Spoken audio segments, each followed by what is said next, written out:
Tripura book sellers and publishers অ্যাসোসিয়েশনের আজকের বিশেষ সাধারণ সভার মাধ্যমে প্রথমেই সশ্রদ্ধ কৃতজ্ঞতা জ্ঞাপন করছি রাজ্যের মাননীয় শিক্ষামন্ত্রী তথা অনুভবী মুখ্যমন্ত্রী শ্রদ্ধেয় অধ্যাপক ডক্টর মানিক সাহা মহোদয়কে।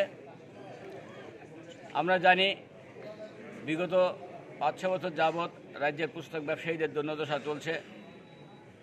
রাজ্যের নবম শ্রেণী থেকে দ্বাদশ শ্রেণীর বইগুলো রাজ্য সরকারের বিদ্যালয় স্কুল কর্তৃপক্ষের মাধ্যমে নগদ টাকার বিনিময়ে বিক্রি করা হতো। এতে পুস্তক ব্যবসায়ীরা যেমন মুখ থুবড়ে পড়েছিল, তেমনি ছাত্র, শিক্ষক, অভিভাবকদের পক্ষ একসঙ্গে এতগুলো বই সংগ্রহ করা তাদের পক্ষে কষ্টদায়ক ছিল। এই নিয়ে আমাদের দাবি ছিল। বর্তমান মুখ্যমন্ত্রী আসার পরে আমরা ওনার কাছে আলোচনার সুযোগ চাই।